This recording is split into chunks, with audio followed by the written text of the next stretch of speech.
me keep on strolling down here. Who else up in here? Who else up in here? Fort Lauderdale in here. The Bay in here. Pittsburgh in here. Boy, this is a big show today. Everybody is from everywhere. Everybody from everywhere up in this joint. Y'all just don't understand. Hey, they don't understand. They don't understand. See, people think they don't understand. See all these great folks from Broward County in here? Those, if I run, that's the area I'm going to be representing. Lauderhill Lakes, Sunrise, Tamarack, Belgrade, Pahokee, Riviera Beach. I did say Sunrise. We're going to have the best fucking district with the most money and the most help. Listen, they could be jealous of us. I'm just saying, if I run and win, they could be jealous. Because my district is going to be so fucking dope. The kids going to have all the shit they need. The family members, the pay going to be raised up. The community going to be uplifted. All kind of businesses coming in, bringing resources in with the people from there. Not no people coming. Boy, let me just stop. This is the Luke Show. This is not the Uncle Luke Show politics show. Let me stop. Let me stop. And ain't nobody gonna punk us. Ain't no Donald Trump. Ain't nobody. No, hold on. Let me just stop. Let me get myself together. Back to the fucking show. Ladies and gentlemen, without further ado, let me just introduce you all to the one and only. This is the greatest. This guy that I'm getting ready to bring on here. He normally comes on here. He's a regular. This guy has the #1 youth sports platform in America. And it's not just became #1 now. He was doing this shit way before a whole lot of people. This guy was way ahead of his fucking time. He has Jeremiah Smith.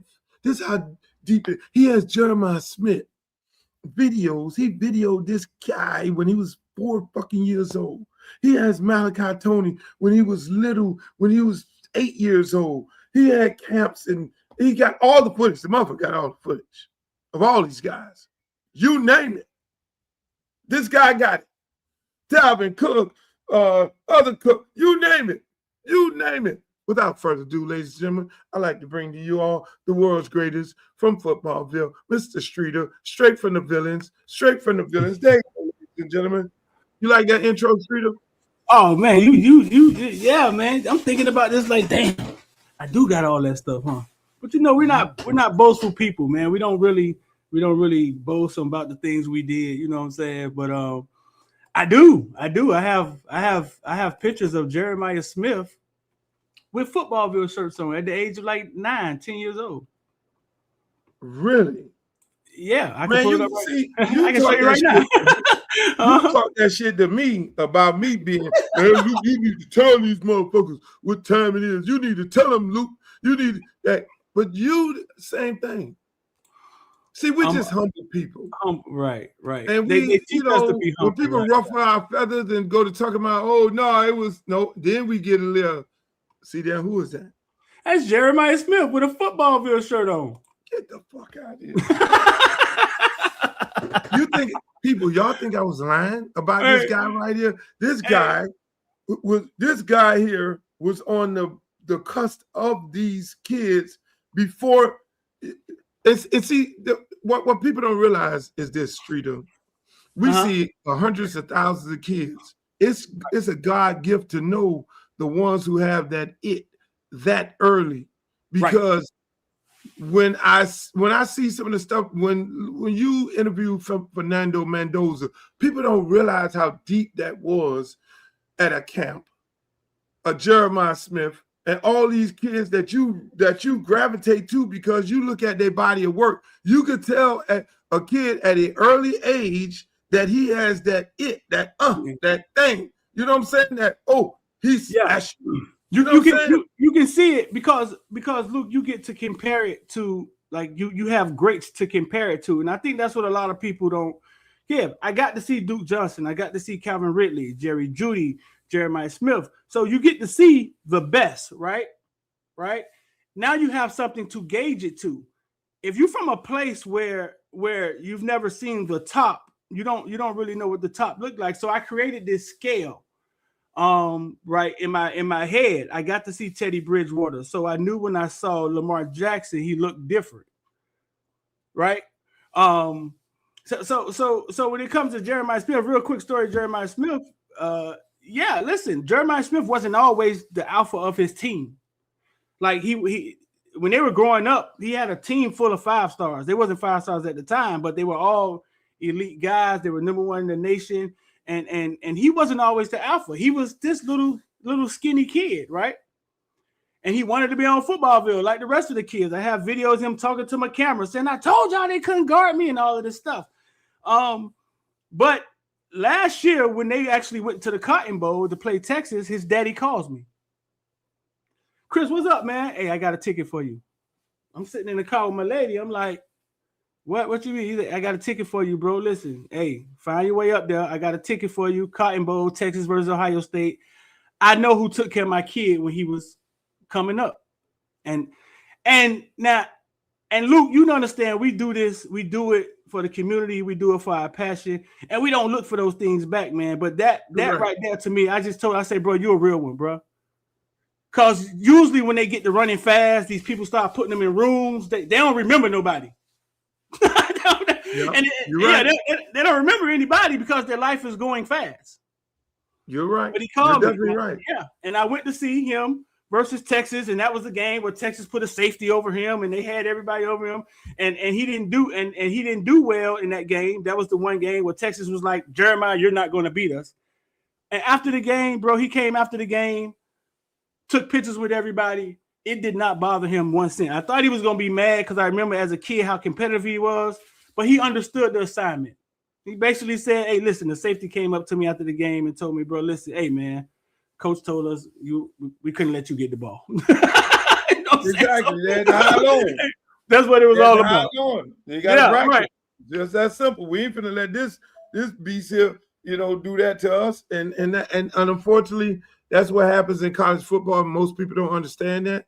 Right. You can't really get away with doing something like that in the pros because you got so many other threats that's all over the field. So you just got to pick your poison. But no, man, that's a dope ass story there. And see, that's why I tell people, all the time, the stories that you have, with these kids at an early age, that's special. You know what I'm saying? Everybody could just jump on a kid. Oh yeah, he Jeremiah Smith now, but right.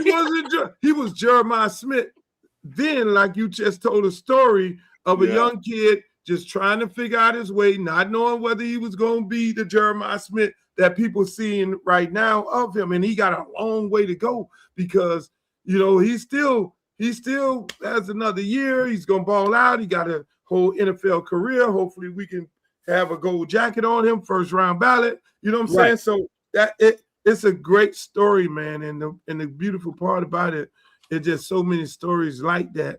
But it's a testament of you being able to know talent.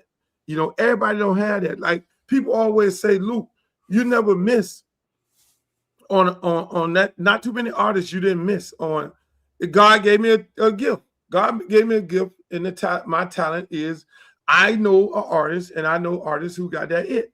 I can listen to a song and be like, nah, I don't think so. And I have friends right now, I ain't gonna call no name, that they'll run something by me. They'll run by 4 or 5 songs and 4 or 5 artists by me, and I'll be like, no, this one right here. And then they'll be like, man, you sure? You sure? And I'll be like, yeah, that's God gave me that gift. And I say, just run with that one right there. But man, I'm gonna run with this one. Run with that one. And before you know it, they run with it, they come back. God damn, this is the biggest motherfucking artist in the world. Oh my God. And give me one artist you picked out in a room by yourself and nobody knew you did it. Shit, everybody on my label. Not on your label. Not on your label. One artist that you was like, hey man, I think y'all might have something here. Man, there's a lot of them. It's quite a few. Let me take this. That's a trick question.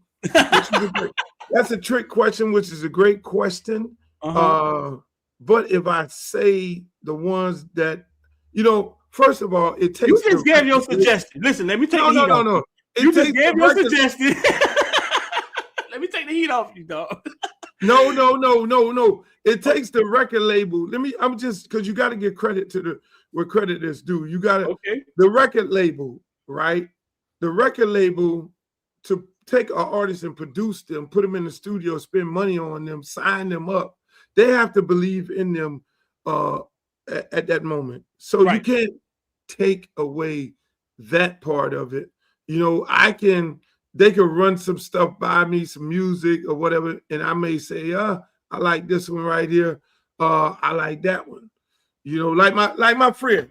Talk to me. My friend Stan. He asked me about Sexy Red. He had all these other artists, and I heard Sexy Red. I was like, no, that's not it. You had to hear it had to be Booty Hole Brown because that was one of her first songs. So when you heard that, and everybody was like, what did you hear? Let me tell you what I see. It's I don't like giving my people my recipe and my formula. The whole formula is it's like this when it comes to me, right? I'll give you a little formula. I listen to one, which I was taught. You have the authentic voice, right? Number one. You have to have a style that's taking you down a highway with no traffic. If your style and appeal is going down a highway with no traffic, that's why a lot of people always come and be like, oh, he sounds like Boyz II Men. Oh, he sounds like A$AP Rocky. Oh, yeah, I got an artist. He sounds like. That's the wrong thing to do. You got to go down a highway, right, where there's no traffic. You had to be original and you had to be authentic. Now tell me, was there anybody talking about Booty Hole Brown down any highway? And that was, hey, look, representing the ratchets of all ratchets. So I'm like, these girls with the blue and purple hair, they don't have a hero. They don't have somebody that they could call their own. And I'm sitting there, I'm looking at the entire package. I'm like, no. I'm like, man, this girl here gonna be special. And it's crazy because, I remember the same year I was doing BET, I was performing on the BET Hip Hop Awards, the 50th anniversary, right? Mm-hmm. She had this record out going crazy and everything. And we all went to LA. I was performing. I had to go do the red carpet. And my good friend Stan the Man, I love Stan the Man. That's my dog. He got a whole bunch of artists. I mean, he got a great studio. Probably one. If I met a guy in the last 10 years that's a real good, genuine, lovable dude, and he don't like the spotlight at all. Dope as fuck. Dude will give the shirt off his back to anybody. That's the type of dude Stan is, right? And we out there in LA and they giving him a hard time by getting on the red carpet. And then it's like, you good. And it was like the Booty Hole Brown. Oh man, BT tripping about, her song is Booty Hole Brown. And let me tell you, Streeter, I can respect that because I was the outcast. You know what I'm saying? I was the one doing, don't stop, pop that pussy, let me see you doo-doo brown. You know what I'm saying? And all that. So I was the outcast, not invited to anything. So I can relate to where she was and where he was. He got a hot artist. The song blowing up. It's hot as fuck. It's simmering like a motherfucker. And they don't want to let her on the red carpet. So what ended up happening? Right. I said, you know what? I said, hop in the car with me. Fuck that. Because they got slick now. In order to get on the red carpet, you got to get in a vehicle and they'll take you to the red carpet. You hop out the vehicle because back in the days, everybody just be sneaking on the red carpet. They have mass melee. So you got to get in a car and you got to drive to the red carpet. I wish I would know we was talking about this. I'd have pulled up the picture of me and her in the car. I say, we're gonna take a picture of this moment right here. This is gonna be your first time on a fucking red carpet, Red. And so we get in the car, boom, right there. She's like, Luke, I never been on the red carpet. I don't know what to do. I don't know what to do. And then the girl with her, the girl with her, I don't know what she was doing, the hair and makeup girl, the PR girl, she ain't no needs. Was like, I don't know what to do. And so we ride and then we get out the car. And then here come the producers, Luke, Luke, Luke, come on, Luke. We listen, because you know when you go on the red carpet, they have your name on a thing. Uncle Luke, ladies and gentlemen, then you step on the thing and you start taking pictures and shit. Yeah, announce you and all that. That's like, Luke, come on, man.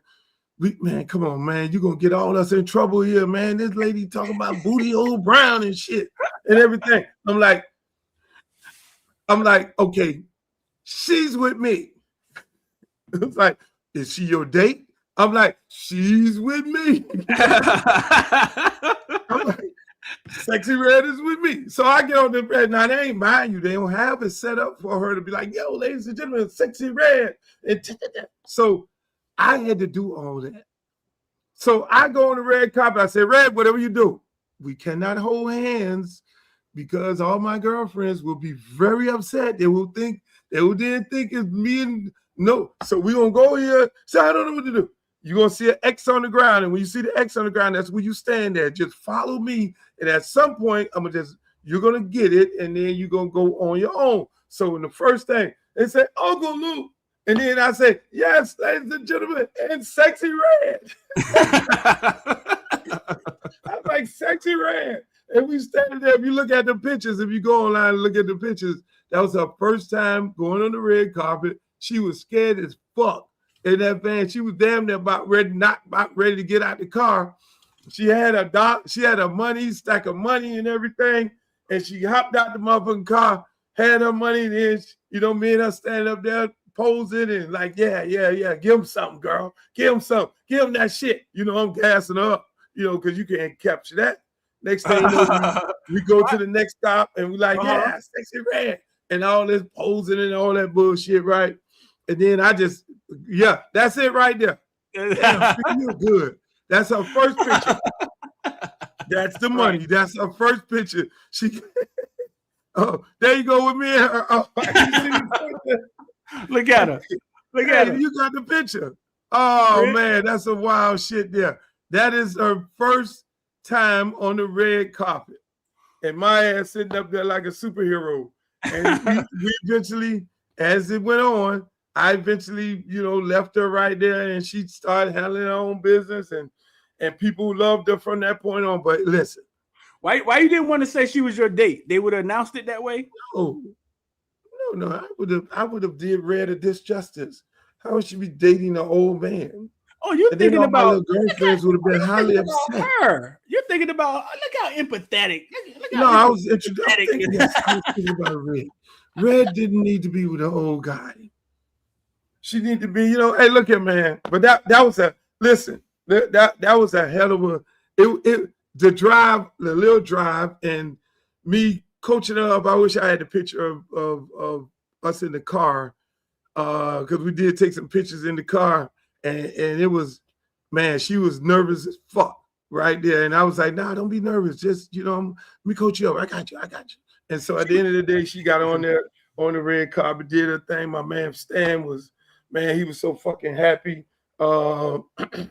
He was so happy, and everybody was, she took a life of her own. People were not scared of her anymore, because she's really genuinely a sweet young lady. I remember playing that shit in Twitter Spaces, and women were like, "Oh hell no," So, shouts out to Sexy Red, man. I love Sexy Red. I love what she's doing. That's the same thing. Cardi B and all them my girls, man. Because the thing is, Streeter, that's the shit that I was fighting for. When they deemed my record obscene, and I had to go back and get it overturned on appeal. If I wouldn't have got that record overturned on appeal in federal court, then all them Booty Old Brown and all that shit like that, and all the Lottos and everybody else, and the Cardi B's of the world, they wouldn't be able to sing that shit. Lil Wayne couldn't be saying he got fucked by a lady cop and all that, because those songs could have been taken off the shelf by law enforcement at any given time because it would have been case law that would have been still on the books. You know, to say, oh, we got case law. You know, you can't sing like this and all this here. You know, and case law is what gets you in trouble. It's not necessary. It's called case law. You know, that changes the law of the land. And, you know, that's why I love what those girls are doing. Were there rock groups or white groups that were obscene before? Because I know rock could be pretty hardcore. Hell yeah. And that was my thing, Street. That was my whole thing. It was like, you got Andrew Dice Clay. Yes. Dice. Yes. Yes. Street, have you heard that motherfucker on the record? Yes. I mean, you had rock groups that was biting the heads off of chickens and shit on stage. You had Ozzy Osbourne and all kind of fucking, it was more shit going on with rock and roll. And I always looked at myself like a rocker, to be honest with you. I thought of myself as a rocker, but they was doing more shit on stage than a little bit, pissing on each other. Ozzy Osbourne. Who don't know who Ozzy Osbourne is, right? Ozzy Osbourne, you know him from the TV shows. He was a little crazy at the end, but he's actually the theme song of the Road Warriors. Remember the wrestling group, the Road Warriors, Iron Man? Like we all knew the Road Warriors, right? Like they created the theme song. He used to bite the head off a bat on stage. See what I'm saying? And they didn't want Luke to have girls twerking. They didn't want, exactly. And so the crazy part about it, since I'm giving y'all an educational law lesson up in this motherfucker right now, the crazy thing about it is that's how we won the case. Because at the same time, like everybody keeps talking about fucking Puff Daddy and his parties. Right. And Epstein and his parties, which Epstein is a little different. You know, allegedly he had the little girls up in there, which is a no-no. But then when you really look at what Hugh Hefner was doing at the Playboy Mansion, everybody naked. Unbelievable. Allegedly everybody naked, all kind of things going on up in there. I mean, you know, Playboy magazine, the goddamn what is name? All kind of magazines, all kind of networks, and all kind of shit. So we use those. We use that in our hearing, which is what they have is a test. They call it the Miller test, and the Miller test is basically what, you know, to dummy it down, other than talking law language, is a test of what the community standards are. You know, and the community standards, you test it by saying, okay, do they have this in the community? Do they have that in the community? Do they have this in the community? So our thing was, they got a Playboy magazine. Yeah, they got a Playboy network. They got all these different things and everything. You got Andrew Dice Clay. All these things are being sold into the community. So therefore, how could you then say that this is not the community standards? And so that's how we got the record overturned in federal court. But that dumbass Judge Gonzalez, you know, he did the wrong thing. But yeah, so that's our little history lesson for today, ladies and gentlemen, brought to you by Footballville. Footballville was the best place where you can get all your good information. See, we got mad stories about Footballville. So we got all the fucking stories in the world here, people. Listen, this guy is a walking historian. Oh man, we could tell stories. We could tell stories all day long. If I could tell stories, man, listen, bro. I was watching your story when I was a kid, trying to goddamn go with my sister to the base station. So I know you could tell stories. But one thing that's been going viral here recently, man, is about Epstein and Jay-Z, right? And this is you and Jay-Z on the Peep Show. I'm not gonna play this video. Y'all can go find it on your own. The Peep Show was off the chain. Who produced the Peep Show? Was on what network? I thought it was Playboy or pay-per-view or some shit. Like, what was it on? Oh God. If I hit play, they might kick it off. But we just gonna keep it right here. You and young Jay-Z. Hold on, you don't want to do this.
Okay, here we go. Yeah, recently, like, all right, now I didn't know how far you was That going was- to go with that. All right, Hey, what you say? Hey, you're right. because I know this video right now. Like, you know what I'm saying? I had to get the frame right on this one. But this is you and young Jay-Z on your Peep Show, right?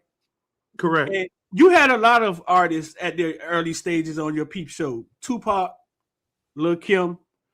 That was the actual show I was getting ready to show you, but you're right. It got a little too graphic. Yeah. I thought you had done edited. I thought you did some work on it, but this man about to show the goddamn on the uncut. What did BT used to call it? Uncut? Right. The uncut version. No. Yeah, we'd have been all in trouble. But here recently, Jay-Z people have been trying to connect Jay-Z to Epstein when they should just be trying to connect Trump, the goddamn president, to him. But and this came back up again. Jay-Z on your Peep Show. The guests were just a guest. The show was set up the way it was set up with girls, and the girls were doing whatever live on camera. But tell us about how did Jay-Z end up? Because this is not Jay-Z from 1998. This is older Jay-Z, right? Younger Jay-Z. How did Jay-Z end up on the Peep Show? See, that's a good question, man. You always get the good stuff out of me. That's a great question. I'll give you the story of that. This picture, and just like you say, first of all, Jay-Z is an incredible guy. Jay-Z is probably one of the most nicest, decent dudes that you can ever be around. Imagine this man put in his work. I mean, this dude helps people in the back end. He ain't the motherfucker that's gonna sit up there and be talking all kind of shit to people. You know what I'm saying? He's not a hater. He's more uplifting than anybody that you can imagine. When you see this man giving away money and getting people out of jail, that's him. He ain't doing it for no fanfare. You know, most of the shit that he do, it don't even talk about it. He don't even do press releases. He's almost like me and you. We just do it. You know what I'm saying? That's how this dude is. And going back to the original question, how that came about. I was doing this show called The Peep Show. It was a show that I was doing on Action Pay-Per-View. It was a pay-per-view network that BET owned, but they wasn't doing nothing with it. Right back then, everybody had a pay-per-view, and I went to Bob Johnson and said, I got this ideal that I want to do a show where, you know, because everybody had adult versions of their videos. So you would send BET and MTV a clean version of video, and but you'll do an adult version with the adult lyrics on the video, and you would send that to the nightclubs, and they would play that in the nightclubs. So I said, let me do an adult version of a video show, and we'll put it on this pay-per-view network. People purchase, you know, time on there, but then added, we'll go and interview different people's in their setting. Like I interviewed Lil Kim. I got the footage of that on here. Right. I interviewed Biggie Smalls. I went when Tupac got out of jail and went over and interviewed him. But in this situation right here, me and Biggie was friends. We became real close friends. Big come down, he's hang out with me, stay with me, go to the Pac Jam, Big, Junior Mafia, the whole 9 yards. So this one young guy, you know, I always like, Big, who is that? Man, that's Lil C's, that's such and such and such, that's Fate, that's this one, that's Lil Kim, that's all these people. Okay, that's Jay. That's Jay, man. He gonna be straight, man. That motherfucker that could rap. He gonna be all. So Jay-Z was the guy that was hanging out with Big. He was the, you know, like you see a entourage. He was a member of the entourage, just waiting to get on. Just like everybody. Just the guy. He was just the guy. Just the guy. And so now Big know I'm doing this show, this Peep Show, and everybody, the show hottest shit in the world. It's similar to what you see Shannon Sharpe doing, where he's sitting down talking to people. You know, I'm gonna get all the videos, and I'm, you know, and I'm gonna start airing these things, cleaning them up. But you know, cleaning them up. I own the show. But what happens? I had a disgruntled producer allegedly, and he ran off with all the fucking tapes. And every time I called BET to give me my tapes, they can't find them, so all the shows. So if anybody out there got all the episodes of the Peep Show, send them to me so I can air them. I got a couple of the episodes. But anyway, in this case, Big called me up and say, Luke, man, I need you to put Jay on the show because once you get on the show, you're gonna get hot. Jay ain't had no record out. Right. Yeah, it was just me showing my homeboy love, and that's how it normally happens. And so, Jay sitting up in there, he the last person to get interviewed. I was interviewing a whole bunch of other people. I had one guy. Here's an interesting story. Uh-huh. There was one guy that I was interviewing on that particular show. That guy had went to school with Puff Daddy. He said he was in school with Puff Daddy. Now, mind you, this is damn near 25 years ago. So I'm interviewing him. Jay-Z standing over there waiting to be interviewed. The young guy, he got to be waiting to be interviewed. So we interviewing this dude, and I don't even know where the fuck this dude came from. I think it was the producers. The producers brought this dude. I'm like, why am I even interviewing this motherfucker, right? A white dude. So he started talking about Puff Daddy, right? And I'm like, okay. I'm like, yo, so what's up, man? How you doing? Da, da, da. I'm interviewing this. I'm like, they give me I asked him a few questions. Then he just went on this whole rant about Puff Daddy and high school. And then he started saying where the name Puff Daddy came from. And I'm just sitting back like, okay. And he had this whole thing of why his name was Puff Daddy. And I'm like doing like this. Now, mind you, Jay-Z standing right over there too. And Jay and Big and Jay. And so homeboy started going in on Puff Daddy. And I'm looking at the producers. Oh, so y'all got this motherfucker up here to start talking about, this ain't this kind of show. Now, I'm saying to myself, I'm about 2 seconds for slapping the shit out of one of these producers. I can't do that, but I gotta keep my composure. And he's sitting up there going on about Puff Daddy and what he like and what he don't like. And Jay sitting over there, still young guy. All New York dudes. They all from the same place. New York dudes. So now, mind you, what's happening? Back then they had the big brick phones. I see Jay pick up the phone and start dialing and shit. So Jay had them start dialing, hey, Big, this motherfucker on here saying Puff this and Puff that and Puff this and Puff that, right? And I'm sitting up there like, what the fuck, right? Boss. So I interviewed Jay. We all sitting there. You see him sitting there. And then this, again, it ain't like he had a record. So when I interviewed Lil' Kim, she had a record. When I interviewed Akinelli, he had Put It In Your Mouth. So we put It In Your Mouth scenario. We put Lil' Kim in like a little harem. We did Aaron Hall in his element. We created the element around the artist when we interviewed them. So obviously it's like, hey, Jay. If Jay didn't have a record, Luke, like how did somebody ask you to do a favor? Like how did he get like Biggie Smalls? Biggie Smalls asked me. So I'm sitting there talking to him. Hey, if you hear the interview, I'm asking him about himself. I'm asking him about all the things that he's doing and everything in his life.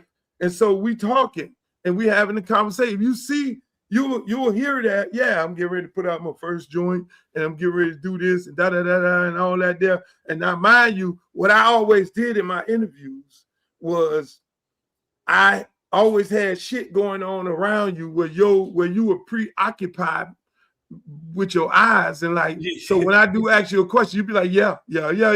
But you'd be like, yeah. I said, hey man, are you gonna jump off a cliff tomorrow? Yeah. hey. So me and him sitting there, and Jay sitting there like this here. Mind you, at that time he had a girlfriend. He had a girlfriend at that time. It wasn't Beyonce, and so he was like, "What the fuck?" So I got the girl sitting there next to him. I'm laughing. Listen, like, bro, the girls are right next to Jay. If I hit play on this video, the girls are right next to Jay doing whatever to each other. Okay, hey, Yeah. So he's sitting there. I'm like sitting there, like, you know, cause I'm testing him up. But hey, if you bought that life, let me find out. And the girls up there, that motherfucker doing like this. Jay is trying to get so far away from this shit here, right? Because he know he's gonna be Jay-Z of what we see right now. He's like, what the fuck? You know, I was like, this nigga for real, right? Every 5 minutes, yeah, man. Like, yeah, man, I'm doing this here, but shit. Hey, you've seen Jay-Z numerous times after this, right? Yeah. Has he ever said anything about it? Does he remember? No, we laugh about it. Let me tell you, that's my dude. But let me tell you the crazy part about it. So we got this shit going on. And so the girl going down on the other girl, and the girl lifts her head up. This is the funniest shit ever. The girl, now, she down there on the girl, she pulls her head up. And it's all red on her face. And hold on. And at that moment, I was like, oh shit. I was like, everybody else, I'm like, oh, y'all gotta get this shit.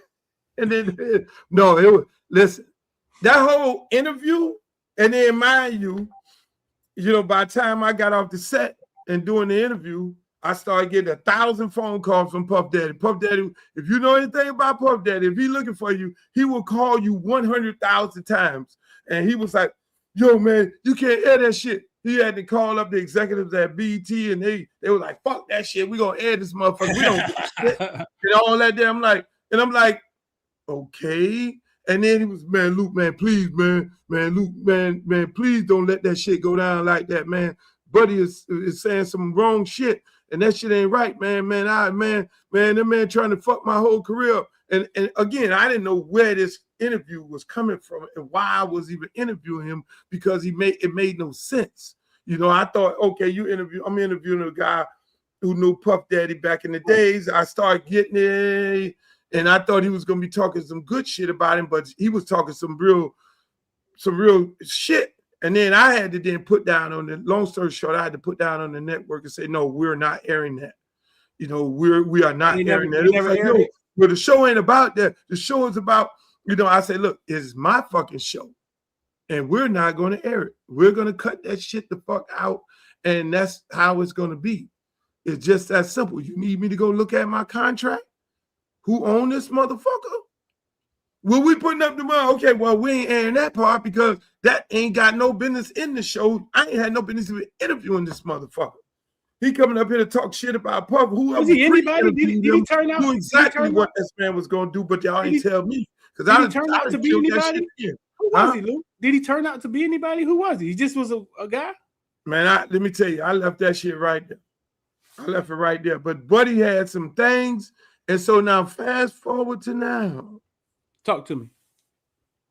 And I'm sitting up here and they're like, a lot of these allegations and all these things. Buddy was early. I'm like, oh, 50 Cent would have got a hold of that footage. Oh, so he got corroborating some stories. You talking about corroborating some stories? Old 50 Cent missed that footage, and if 50 Cent would have called me and asked me for that footage, I'd say no, nope, we ain't doing that. Luke, have you ever paid attention to that Puffy Biggie style, taking the old school music and then Juicy and all that? It sounded similar to what you did with Poison Clan. Like, was that happenstance? Because you kind of did it first. You was taking old songs, making them into rap songs, making them into hits. Well, it was already being done before. You know, everybody was sampling James Brown. And all that. Everybody was sampling a lot of stuff. What we did different was we took stuff like Dolomite. We brought in adult. And that's why it was so bizarre for them to be trying to attack us, because the shit that we were doing came from records that was already out. You had Millie Jackson out. Like, why the fuck y'all ain't banning her? You know what I'm saying? Now, I love Millie Jackson to this day right now.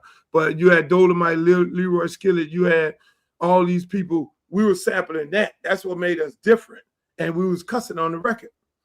Unlike them, they sampling James Brown. We sampling Dolomite and Unesta and Red Fox and all these motherfuckers like that. You know, shouts out Dolomite, God bless his soul, good person, but But at the end of the day, man, that's what made us different than the average. You know, you had New York guys, you know, doing their style and James Brown, and you had the California dudes doing their shit. And we were like, okay, we're gonna be where we from. Girls run around bikinis on, half naked, strip clubs, they get butt naked, and we live in sun and fun. We ain't got the muffin clothes on. That's what we was all about. And so that's how we left it. But yeah, man, that was you know, that was a very interesting moment. That surfed is on Twitter here recently, man, because everybody wants to talk about Jay-Z. That surfed on Twitter here recently. Because they want to talk about Jay-Z. Jay-Z, let me tell you this, man. Jay-Z and Jay-Z and all this wild shit with little girls and all that, man, that man ain't on that shit. That man never was on that. One thing about it, hanging out with Big, just being in the entourage, you have access to the most beautiful women in the world. Back then, hanging out with me, you have access to the most beautiful women in the world. One thing we all pride ourselves on, when you hip-hop, we don't fuck with little girls. That don't happen. You know what I'm saying? Yes, you see all the things going on with Puff Daddy and all that. That was the two consenting adults, whether you don't put your hands on nobody. I don't condone that shit, but it's very slim that you will see a hip-hop artist fuck around with some little girls. And I listen, if they say, Luke, will you put your name on the a line? No, that man ain't on there. That man is not, he's not on that.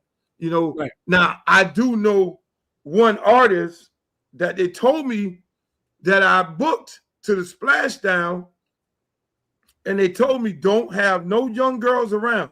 Have any young girls in the backstage. He was a singer. I'm not calling no name. That was on the rider. That was on the rider. PK on the fucking rider. No young girls. I'm not calling no names. I booked him because again, I was a promoter and still doing concerts and shit. I booked him, and they said, Luke, whatever you do, do not have any young girls in the backstage. I was like, really? That shit true? And now the manager, and I know the manager, if I say the manager name, y'all put two and two together, y'all know exactly who I'm talking about. And it was like, do not have no fucking 13-year-old, 12-year-old, none of that shit back there. See, y'all in the chat, y'all. Why wouldn't you say it? Is he still? What will he say? Is he still singing? Is he free? Is he in jail? Why wouldn't you say it? Listen, I don't want to get this. They told me specifically, and the manager was a good friend of mine and his wife. They don't have no young girls around there. And I told all the security, whatever y'all do, don't have no fucking young girls around there, nobody around there. And here we go. I had a fucking little intern. She was about 17.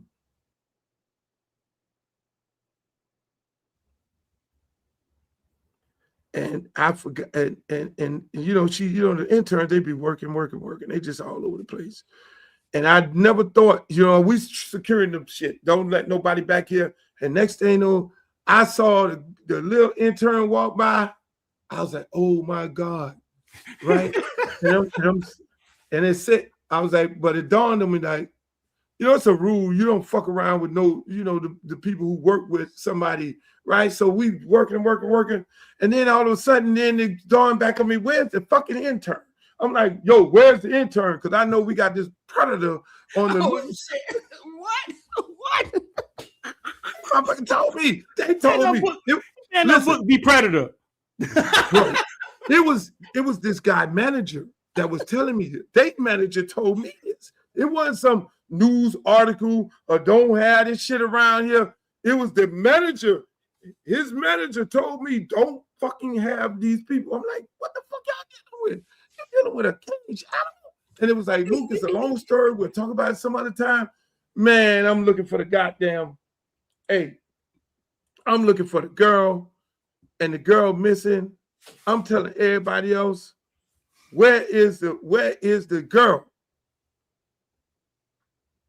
And man, let me tell you, all of a sudden, then the show goes, and next thing you know, man, they say the girl on the road with him. Oh shit, Luke, man, you done I had to call the manager up. I said, let me you tell you let the something, girl manager. down, man. You I said, let, whatever. I you said, let can't me even tell you keep the something. intern safe, man. What the fuck? I told him, I said, let me explain to y'all something. Do not, under no circumstances, let anything happen to that girl. I'm telling you, like, the girl was like, you know, young girl. It was a friend of mine. It was his daughter. She was working, nice, pretty girl, little Hispanic girl. And I was like, I made sure my assistants kept up on her, and she bring your ass back.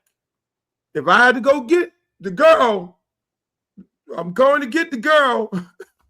Hey, but again, I mean, but the tough part about that is this. Like, we're talking about, I often say a name, but that's crazy. You didn't even say a name.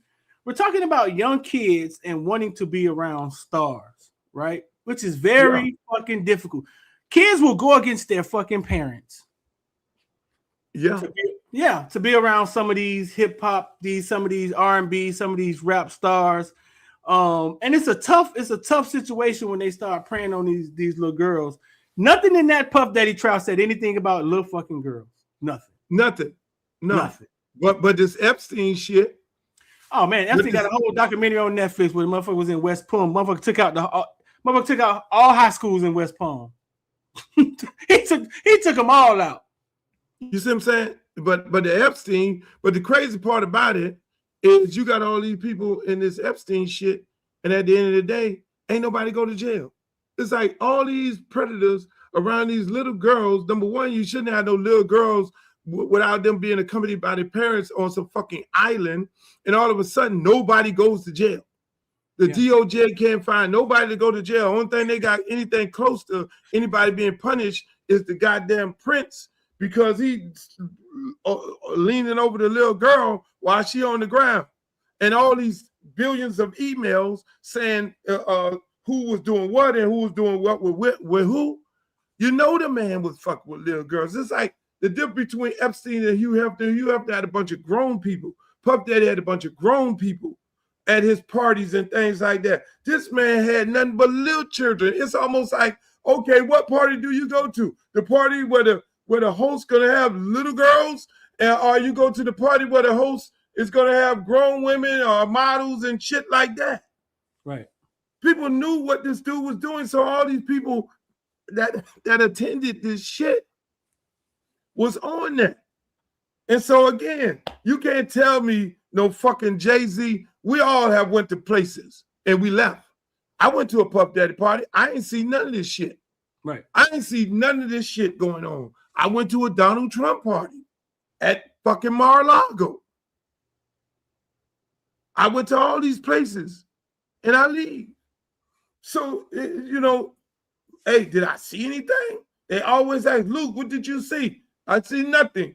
And because again, I don't know, my presence is different. You know, they know, hey, look here, man, hold on, man. I'm on Luke for the kids, for real. And so ain't finna be no funny business around, even if it's a bunch of grown motherfuckers doing some wild shit. Have I been around parties where there's a bunch of grown people doing grown people shit? Yes, I have. Did I want to engage or indulge? No, I did not. I'd take my black ass home. It's just that simple. So people do shit. We all have went to a goddamn bachelor party. You went to a bachelor party. You didn't invite me to your bachelor party, Streeter.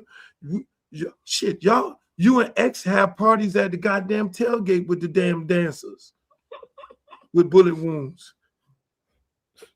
That's X thing, man. That's X thing, man. He like the bullet wound stripper. But when you're dealing with the little children, and I'm you know, that whole Epstein shit, man, and everything what's going on right now, even with this shit here with Obama, with Obama and all this Trump posting this, it's all a distraction from the Epstein. I think which this is disgusting. What you think about this, Streeter? Him posting some shit like this. I think Black History Month now. I think which I don't believe in. I think Trump. I think Trump, like you said, I think is desperate for the media attention to be directed in another way, and he knows how to emotionally get to colored people. I mean, it's almost like a light switch you can flick on with us, and now we're posting this right right? We're posting this instead of the shit that should get him impeached. This was posted on his Truth, which I don't know where the app is, on his Truth app, which he created his own app and stuff when Twitter kicked him off. You know what I'm saying? So it's dog, listen, man, it's kind of it's horrible. It's Black History Month. It's disrespectful. Then they tried to come back and clean it up and said that they made all the different presidents and vice presidents and wives different animals, and Trump was the lion.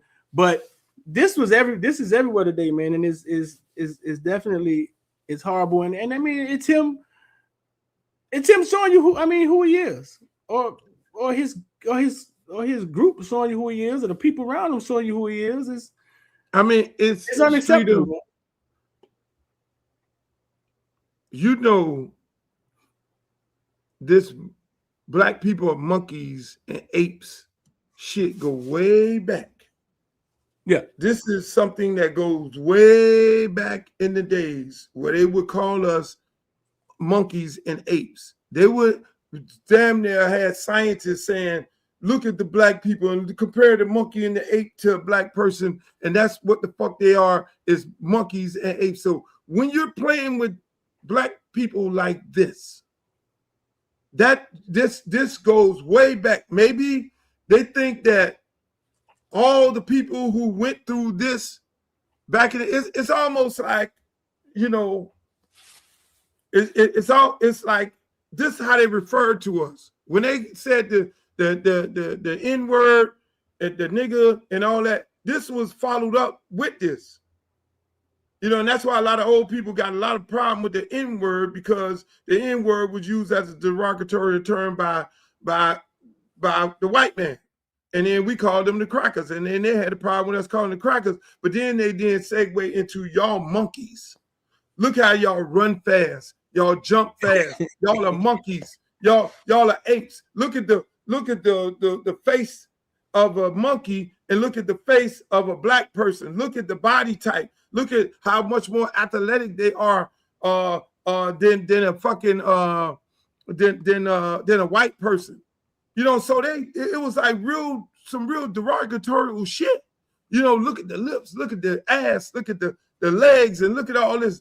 Black people are fucking monkeys. That's what they called us, monkeys, when I was little.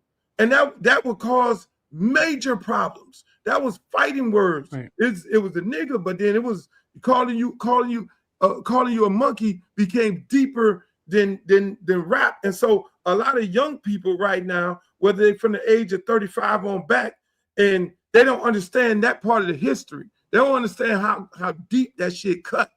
Trump understands exactly what he's doing because he's old as fuck. And all the rest of them people in Congress and all them old motherfuckers in Senate and all these other Aryan Nation people, because and these terms that they would use against us. And so it cuts really, really fucking deep. You know what I'm saying? And Buddy put this on here. You know, I look at Trump doing some clown show shit. I understand that he's feeding his base a lot of times. I can see through the politics and all the bullshit that what he does. You know what I'm saying? But, you know, and it's like, okay, all right, he feeding his base. But this shit right here, this right here, this has went overboard. He went overboard.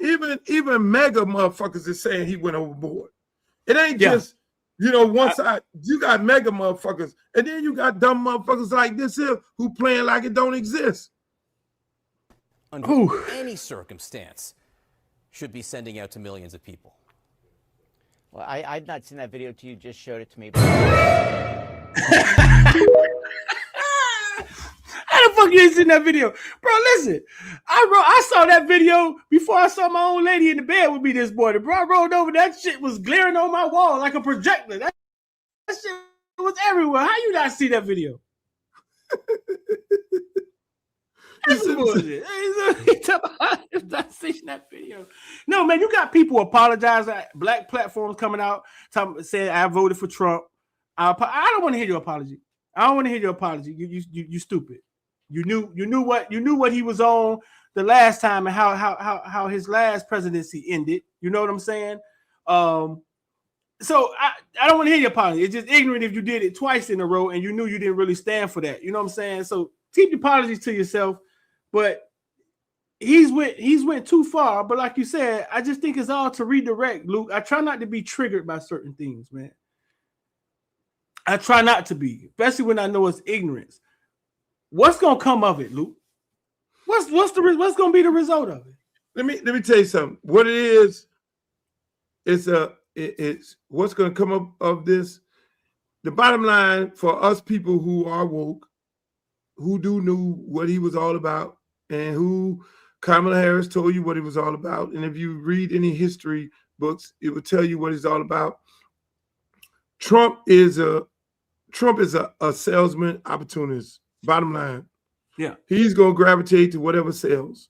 Trump was a card-carrying Democrat for many, many years. Trump found a niche, which was called the Tea Party. The Tea Party was the party that was formed by a lot of racist Republicans because they wanted to get away from the establishment of the Republican Party, and they wanted to go more harder on black people and more harder on immigrants and things like that. Trump took that party on steroids and created MAGA from that party. You know, everything, you know, just appealing to the worst kind in America, which is these racist people in rural area who did not want to vote at all because they looked at politicians in the regular Republican establishment as y'all don't support us.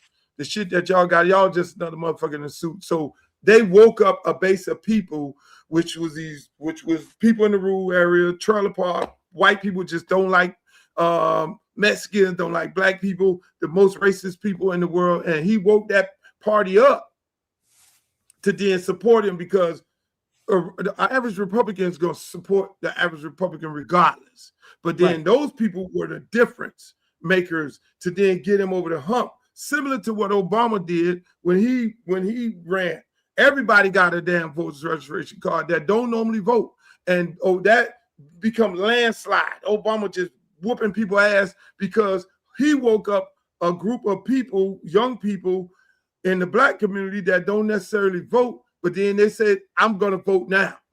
Trump woke up the worst of the worst kind in America, the racist of all racist people, and them people went out and said, oh yeah, we fucking with him because he's not like the regular establishment. The regular establishment, they're going to vote Republican no matter what. Do they agree with the shit that he does? Hell no. Half of them. But they vote for the taxes. They vote for all the shit that the party gives them. Right. And so this dude consistently feeds those racist people in his base. And so he feels like I got to keep feeding them. I got to keep feeding them the bullshit. Plus, on top of it, he has two things going on. He's trying to distract people from this goddamn Epstein files. You know, okay, it's always something crazy happening. Oh, we're going to go take a president and hijack this motherfucker. Now you ain't talking about the Epstein files. We're going to do some other shit. Now you ain't talking about the Epstein file. We're going to then go and take all black history out of all parks and shit in America. Now you distracted from the Epstein file. Oh, we're going to put Trump name on the Kennedy Center and drop Kennedy name. No, we're going to leave his name. Distraction from the Epstein files. Week after week after week. So now we're going to put Obama and Michelle Obama as monkeys. As fucking, he knew because the Epstein files was the big talk between the Epstein files and this young lady mother being stolen. And I hope they bring that lady mama back home. Savannah, he needed something to distract the motherfuckers. And so you come out with the worst of the worst this time of the month. This month where everybody's celebrating Black History Month, and I don't believe in that shit because you can't just define our history in the 1 month. Fuck that. You know what I'm saying? But again, it's a big distraction, but he went fucking overboard. He went overboard. This is not politics as usual. This is hate. When he's talking about, man, if you look at Donald Trump was the main one talking about Obama was dividing the country. If this ain't dividing the country, I don't know what it is. But what needs to come out of this, you ask the question, it needs to let people know, black people, Y'all, and we told these motherfuckers, y'all playing with us right now. You niggas who going over there to vote for this motherfucking man, the man got a 2020 plan and you're not included. If you go over there and fuck with this man, he's gonna fuck you more ways than one. And we're gonna be sitting up there saying, fuck around and find out. And everybody consistently is fucking around and finding out, include the Venezuelans, the Mexicans, the Cubans, the Haitians. Everybody who was fucking with this dude and these dumbass 9% of black people, these so-called FBAs running around on Twitter, running out there fucking with this man because they paid you off or you thought it was cute to go against the black lady, to go against the grain. And that's what we're at right now. That's what we at. We were hesitating fucking with Kamala like as if it was business as usual. This man, listen, I'm all for free speech. He could do what the fuck he want to do. I'm a Constitution guy. But at the end of the day, he is who he is. Trump is who the fuck he is. He's going to do, he has the microphone. These dumb motherfuckers sat home and let him get voted. These dumb motherfuckers went and voted for this motherfucker here. And you got a bunch of white people who are out there getting their ass unalive, who supported his ass too, because y'all didn't want to fuck with them. More white women in the Democratic Party voted Republican in this last race than they ever did because they didn't want to be led by a black woman. And they ass out there fucking protesting right now. So we sitting back in the catbird seat doing like this, minding our own business until he did some dumb shit like this. Until he did some dumb shit like this. Now you want to bring us in the argument? At the end of the fucking day, Trump, right, and any other you motherfuckers, that motherfucking military is 50% blacks. The military 50% black. Only 50? The police department is 50% black. So you don't want that smoke. Y'all don't want that smoke. So keep us out of your bullshit. Keep fucking with these immigrants. Y'all keep doing that. You keep fucking with everybody who you gonna fuck with, but don't bring us into this bullshit. Don't do this. I hope they took this shit down. This motherfucker need to get up there and issue an apology because last time I checked, it's niggas in the military. And we ain't finna kill each other. You got federal police, got FBI agents right now that's quitting. That's black saying, I don't want to be a part of this side of history. It's niggas in the it's niggas in the FBI. It's niggas in the CIA. It's niggas in the military. It's niggas in the motherfucking police department. And we ain't took no oath to fuck our people over. So now when you want to play games like this, now you get ready to try to start a fucking civil war in this country. And we ain't finna be bitched up by nobody. So he need to go keep playing with these goddamn immigrants and these Mexicans and all these other motherfuckers. Leave us out this conversation right here because it ain't gonna be Jasmine Crockett running around here screaming. It's gonna be deeper than this. Right. And see, I'm just saying, you know, I'm a little passionate about this, Streeter. I don't want us to be in no civil war and innocent people get fucked up while him and Barron and this foreign bitch he got that hopped on an airplane and hauled ass while all of us out here fighting each other for no fucking reason because of this dumb motherfucker. This is a setback, major setback. And he need to be man enough to get his ass out there and say, look, I fucked up. I should have did that. You know, I crossed the line. But you know he ain't gonna do that. Nah, he's too prideful to do that. This is how they tried to clean it up, though. This is how they tried to clean it up. They tried to say this is the original video.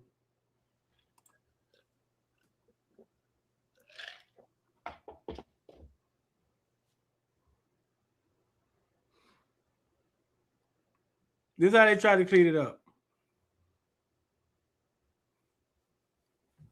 But for it to start off the way it started off, you can't tell me they didn't know exactly what they were doing, bro.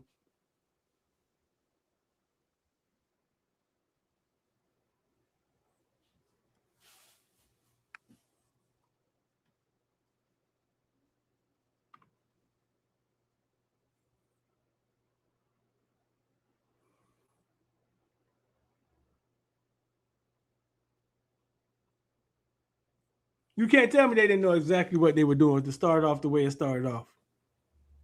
Listen, if they knew to make Trump a lion, if they knew to make Trump a lion, making Obama and Michelle gorillas is definitely a slap in the face, man. And they keep pushing the envelope, bro. You keep pushing, and that And that right there, just like you say, Shrita, you want to play games and all this funny shit, you don't make them monkeys because you know the backlash of that. Trump ain't stupid. The people who put this shit together ain't stupid. Anybody who approved this ain't stupid. They know the history behind blacks and monkeys. They know the history behind blacks and monkeys. Yeah. You know what I'm saying? So if you're going to play games like this, make Obama and his wife the giraffe or whatever the fuck it is. Make them an eagle or some shit like this. Don't put no black person, him, a House Speaker, or nobody near no goddamn monkey outfit. You don't do that. When you do that, you know what the fuck you get ready to wake up. You getting ready to wake up an entire nation of black people who sitting over here, mind our own business. Now we're aware. Okay, this is what we doing. This is what we doing. You don't want that. And let me tell you something. America don't want that. They keep talking about we 13%. They've been saying we 13% of America for fucking 100 years. We're more than 13% of this motherfucker. We decide elections and things like that. We're $1 trillion group of people that we need to take shit like this and stop bullshitting and getting bought off by all these goddamn special interest groups and then do what? And support our own. This needs to be a wake-up call. Tell me how you really feel about me. All these motherfuckers voted for this motherfucker here thinking he was going to get him a stimulus check like he gave him the before, which he did not give him a stimulus check. It was Nancy Pelosi that gave the motherfuckers a stimulus check. And I had a motherfucker tell me, man, you know, I really fuck with you. I was a nigga. Why do all kind of bad shit has to be referred to as nigga shit, as black? Bill Clinton gets dick sucked in the goddamn White House. Oh, man, Bill Clinton, first black president. You're a nigga. You're a nigga. Oh, yeah, that's some nigga shit. Ain't no, what? First of all, nigga get that job. He's not getting his dick sucked in the White House. Obama didn't do it. And that's a big problem. And that's a big problem for these motherfuckers. One of the most professional presidents we had, Obama and Michelle. Could you imagine what they was dealing with and how they stayed unscathed? That's why the wife could have won this shit by a landslide. She said it. I don't want no parts of that White House. The wife said, I don't want no parts of that shit. Michelle could have ran and beat every motherfucking body in there. She didn't want to go in there. She didn't want no parts of it. And so, yes, they were going through some shit. But again, Street of these people, see, and the biggest thing right here, they talking about the Epstein files. Obama and Michelle ain't nowhere near that shit. The closest thing to Obama and Michelle that they could dig up and try to drag into this bullshit is Jay-Z. He's the most influential black person next to Michelle and Obama in America, whether you fucking like it or not. That's why they need to try and find a black man to drag down in this bullshit. That's why I tell everybody, do not go for the okie doke. Jay-Z don't let them, because it's always, oh yeah, we got a nigga, we got one of your people, and they were at the party fucking with the little girls and all that. That's the whole play, Streeter. People on here, that's the whole play. No, Luke, how they many need times? a nigga to be in this whole movie. That island or whatever the fuck was going on over there, they wasn't fucking with no niggas. They got paperwork where they got emails where they was like, yo, we don't want no niggas around. We don't want no nigga girls. We don't want none of this shit. Thank God. Right. Because listen, if there was a black girl, black teenager up in there, some black mama would be, this shit would be different right now. I don't know who the fuck these little girls' mamas is, and I'm seeing the little girls out there. The mamas, shit, it'd have been different. I'm gonna just say that. How many times in your stardom, right, when you were coming up, right, that you got invited to these parties to be with people, and people just was telling you, hey man, that's where everybody gonna be at, bro. You could politic, and you went there, you didn't know what was going on. You walk in like it's your first time, because the blueprint is not always laid out for us, right? So we walk into these rooms, it's our first time in the room. You know what I'm saying? We trying to fill out the process. Like, you don't really know everything that's going on at a place you was invited to. I'm sure, Luke. I'm sure you was invited to places. It was your first time. It was it was most people, black people, first time being invited to some of these rooms. I'm gonna tell you, Streeter. Most people know what I stood for.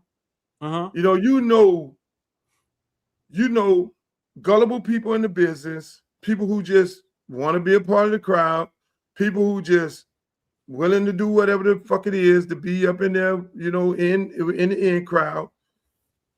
People will sell their soul to try to get on. You invite those type of people to the party. And then people who are on a certain level that they come to the party and you had them over there and they trying to find whatever. They never invite me to them parties. And if you started off as a boss, some parties, you started off as an owner, like a boss. I get it. You kind of started off as the exec. Like you started off as I started off like you was never like a starving artist willing to do before all these motherfuckers here, I was Street. Before all these people, I was, it was like, okay, man, hey man, Luke on. They would come to my parties, the Luke concerts, the Luke Osteens and all those, and shit like that. There, it being in a controlled environment. But at the end of the day, no. Because when I go to a party, and that's why most of these guys, even the guys around here, I don't get invited to these parties because it's almost like the Don just came in here. So I kind of fuck up the party. It's almost like, people got to look up to me, I don't ask for that. You know what I'm saying? I really don't. So it's like, okay, Luke is here, and man, he's a legend. His legend is here and all this and everything. So I don't like that. And a lot of people don't invite me because of that, which I understand. And I'm cool with that. And I'm always on my own shit. You feel me? I'm not, I ain't looking for no party. I ain't looking for the party with all the strippers. Been there, did that, bought the t-shirt. Don't need that. That don't faze me. I'm gonna be the dude sitting in the corner with a Coca-Cola and have me a drink because one, I'm not touching no stripper. I'm not doing it. I don't like public property. I'm the guy that'll talk to the girl who working in the back who hard working. Now, you know what I'm saying? I ain't interested in all that. Right.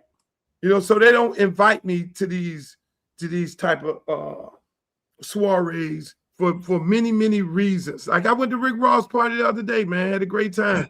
That was one of the few parties that I went to.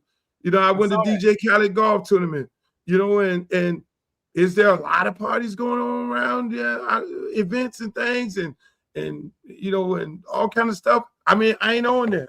I mean, that's just not me. I go to some parties and I be looking at all the mannequin women and shit in there, and I'm like, and all the boys, they want to buy these girls apartments and they, it's a lot of tricking and there's a lot of simps. I'm not a simp and I'm not a trick. So that's not my type of party. And so, the girls be running around. They already know I'm not on that. So I be, that's what it's a pick me party or choose me or who you choosing? No. Man,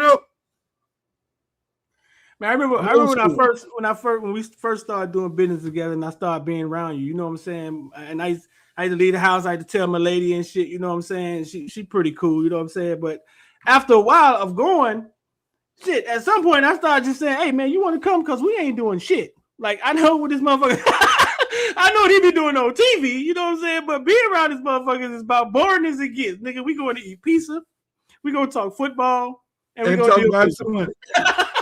we gonna talk about where the next bag come from. That's it.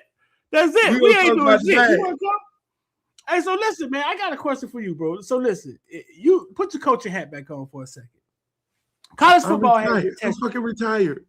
Huh? Nah, fuck nah. You ain't retired on this show though. You're gonna be the coach on this show. So as long as we on here, you the coach. I'm fucking retired. I'm retired.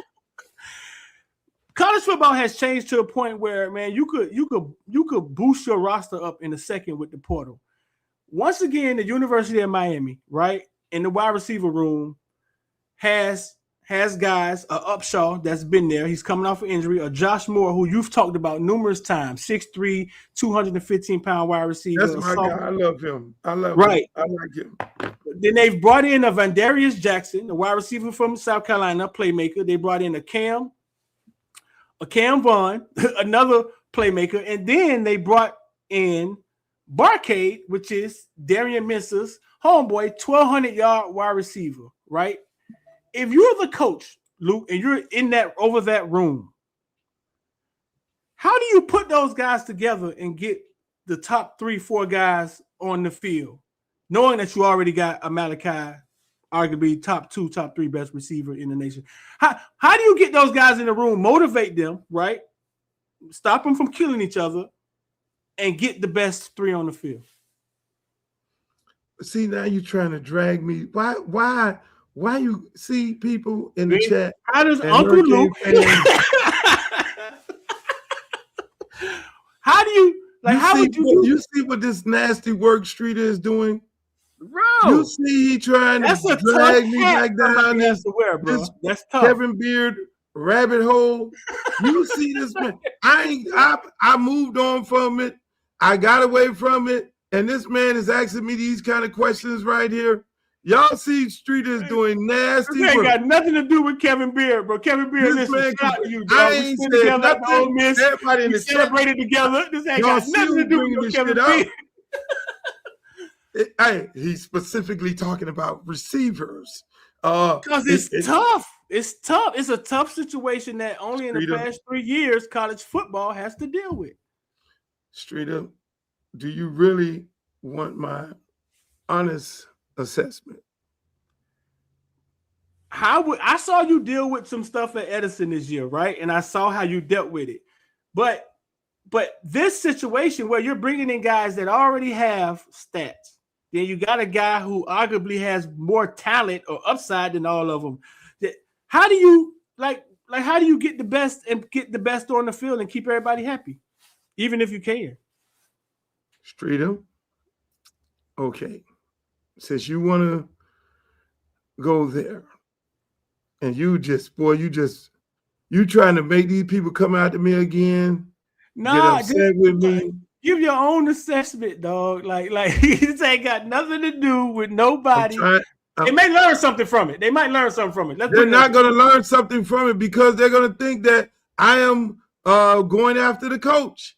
And it's not me, people. It is Streeter dragging me down this rabbit hole here. It is him. I'm not Streeter. What's up? I think they had the talent last year to be able to do what you're asking them to do right now. But they utilized the talent? They did not. Right. They had prolific speed, fast receivers. And see what they said? He's like, Luke about to open up on Beard. I'm not bothered with Beard no more. No, we don't got Listen, you just say, I'm gonna answer the question in the most politically correct, real way that I possibly can without dragging Beard into this. Because ultimately, let's a fact. Beard is not the offense coordinator. Mirabal and Shannon Dawson is. So, with that said, I think they had the talent last year. I mean, when a JoJo, a 5-star receiver, can only get 13 balls and 16 touches in an entire year, that is horrible. That is mismanaged. I said for the longest, the offensive side, it was offensive malpractice going on. Even though we made it to the championship, but that was on the back of Fletcher and Malachi Tony. It wasn't nobody in the offensive line. It wasn't because of the creativity that we were using and the things that we were doing on the offensive side of the ball. And some excellent fucking defense, out of control defense.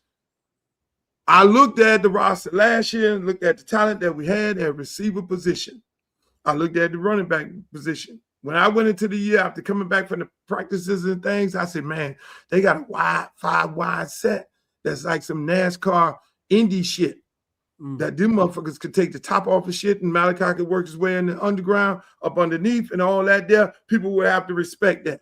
They got some big receivers on the outside. They got JoJo. They got Malachi in the slot. They have Ray in the slot. Then they got 7 and 0. You don't know what they were going to give you. 7, you catch all kind of incredible balls. And we can run the tunnel screen with a Malachi or Ray guys are going to get missing, not the wide receiver, the slowest guys on the field, which what we've been doing previously. Right. I looked at the group of receivers that we had and say, man, we got some weapons. Motherfucking Beck gonna throw for 5,000 yards with this shit. When most people thought we had not that many weapons, but it wasn't the case. We had 9 and we had 87. Yes, that was a difference too. You got 2 good tight ends that can get the ball and you can change the different packages. Malachi don't come off the field. He comes in with a tight end package. He in the 2 wide receivers. He comes in, you know, and you still use him. When it's 4 wide receivers, then you got the Ray, and then you got Malachi. You got 2 big receivers over there, 7 and 3. That's how I looked at it. I'm saying. And then it would be a competition all year between Ray and Zero, not Malachi and Ray. You know what I'm saying? All 3 of them competing and doing some different things that each one of them could do. And so along with Fletcher, I saw Pringle, but I didn't, I know he was the baddest thing in Tampa. And by being the baddest thing in Tampa, that means you a bad motherfucker. If you're the baddest thing in Tampa, baddest thing in Duval, baddest thing in Broward and Dade, you're a bad motherfucker. You know what I'm saying? It's just a matter of time when you get your opportunity. And so when I looked at the offense, I said, man, they got some shit over here. They're not slow like they was the year before. George and Restrepo was slow. You know what I'm saying? We were very, very slow at receiving. I told you on a consistent basis, Streeter, we ain't getting no separation. You came back, you sure? I'm like, Streeter, I'm looking at the game. We're not getting any separation. And that's very important. And Cam was still doing what he was doing in those situations. But I say this year, we're very fast. This shit fast as a motherfucker right now. But I don't see them using them people like that. So we can get all these receivers in, but it becomes the question of the creativity of the offensive coordinator. How is he going to use these guys? Right. And I don't think he has the ability or the mindset or the cachet to be creative, to be able to use all these guys. And I think it's, which I hope, and then you got a little mirror ball saying run the ball. You know what I'm saying? Arguably your best player coming back and the most productive one is Foe and Malachi. You know what I'm saying? But it all starts with Foe. It starts and ends with Foe. Because if Foe don't get off, you stop the run, then you can do anything in the world with a receiver that you want to do. You feel me? So it's a run. NFL and anywhere else in the world is run first, pass second. Because now when you run the ball effectively, you gotta put assets to stop the run. Right. To then give people one-on-one shit.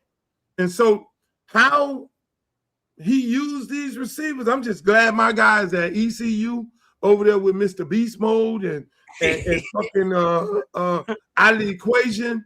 I'm not gonna be talking too much about this shit. Only on this show. I'm not going online because anything I say about receivers goes all the way back to Ray, which they don't realize that I've been in this motherfucking University of Miami from day one, when half of these bitches weren't even born, who gets on this internet talking about, oh, Luke don't like Miami, Luke don't like Mario, Luke don't like, no, motherfucker. I was the motherfucker. I'm 65 years old. I was a motherfucker at 5 years old with my motherfucking jersey on at the motherfucking Orange Bowl when there wasn't nobody in that bitch. So it cuts deep. Is there room for improvement in every area of that team? Yes, it is. And if there's a coach that needs to improve, that's Mario's job to improve that area. And if you don't address the areas that need to be improved, that's the shit gonna come back and bite you in the ass. You feel me? And so again, to answer the question, more creativity. So you saying more creativity. He's I don't think he has the capacity to be creative in the offense. I think his offense is what it is. It goes through the slot receiver, and it's going to be running the ball. They're going to decide whether they want to run up the middle until somebody stop that. They just realized how to run on the edge with Pringle. You know, you had to go in there and ask him, what the fuck? You had to go and cuss out all the goddamn media when the media and the fans booed when we ran up the middle. It's like, bitch, you don't see we run up the middle and getting stopped? And then he gonna have a meltdown, the OC, and then now he's teaching guys to run on the edge and pull and shit. And now when you're trying to teach these guys how to pull, in the middle of the season, the first thing happens when you got guys pulling or guys running outside zone, they go offside. And that's why we had so many guys going offside, because they like this, get ready to go. You know, they ain't did this shit all year. And so now you got motherfuckers going offside, trying to get to where they got to go at in a real fast way. So hopefully install that and practice that this year with the O-line. But again, balls. You got to be able to run outside zone. You got to be able to pull motherfuckers in there. You got to be able to run up the middle like y'all like to do. You got to be able to bring in different packages of receivers. You know, this guy, Luke Streeter, he's going to throw it to his homeboy. They did not get in a van and come together. And he's not going to throw the ball to his homeboy. That's going to be the biggest thing that I'm going to be sitting back looking while I'm sitting. I'm be on the app at the ECU game. Me and Mr. Beast Mode. Mr. Beast Mode. We're going to be sitting there. I'm going to be looking at my when the ECU defense going to be on the field, I'll be looking down at the app. Oh, shit. I know. I just think they're going to throw the ball a lot more. I think they're going to throw the ball a lot. That he spread the ball around at Duke. He spread the ball around at Duke. A lot of those guys. Was Shannon Dawson the offensive coordinator? No, but Shannon was here with Cam Ward, and he spread the ball around. A lot of people spread the ball around. Huh? Cam Ward. Ward. Right. So I think Mensah.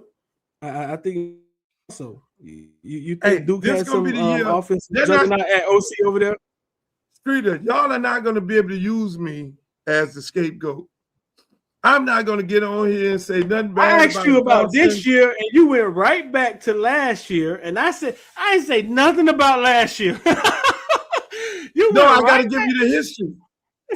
You asked me a question. I got to bring you up to speed. You asked me a question about how this man is going to use these receivers and all this shit that he brought in. You got the little fast white boy who you told me about. Shit, we might have about four white boys on the field at one time. No, we ain't there yet. We ain't got the Clemson yet, but dude, we got a fast white kid. Van Stafford out of Cali. Yeah. Yeah, you gonna have two white boys in the slot. Oh shit. Hold on. What the other white guy who caught all the balls? Where he play? He outside. He outside wide receiver. So you're gonna have one white guy in the slot. You're gonna have Malachi in the slot. You're gonna have the white guy on the outside. Oh shit. As history trivia, has Miami ever had two wide receivers on the field at the same time? Fuck no, never. Other than garbage time. Hold on, then you're gonna have to tighten in. At one point, you're gonna have three white people on the field at one time and one black receiver.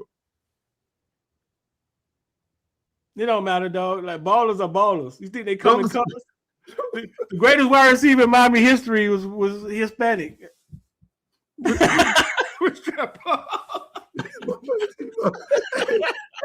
Hey, listen, man. All we gotta do is win. I ain't got nothing to do. Don't ask me about the fucking. Hey, look, I'm not answering no receiver question. All I know is I love my D-line coach. I love my O-line coach.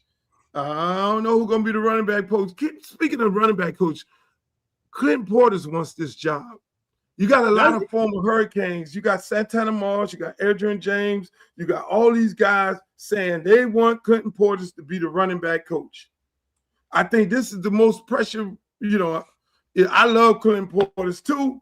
I'm a Chris Perkins guy, but I think Chris Perkins is arguably one of the best running back coaches in the nation at FAU, but. Everybody wants Clinton Portis to be the running back coach. You see Miami hiring Clinton Portis as the running back coach? Where is he now? He's coaching. No, don't go on mute now, goddammit. High school. Where is he now? Clinton Portis Where is he now? I'm confused because he was at Delaware State. Then I saw some article where he developed this one young guy. And this guy now going to Arizona State and whatever it is. So Portis, I thought he was over there at Delaware State. And there were rumors that he was going to FAMU. Delaware State. And there were rumors that he was going to FAMU. But I know he wants the job. at Miami. His son is at the program, right? Matter of his son fact, I his talked son to is him at the- last night, and I kind of coached him up on some of the things that may happen and how it works and all that. But I did tell him at the end, you just need to get on the phone and call Mario. His But son all is the there. guys, His son is there. all the former players, Edgerrin James, all them guys co-signing Clinton Portis.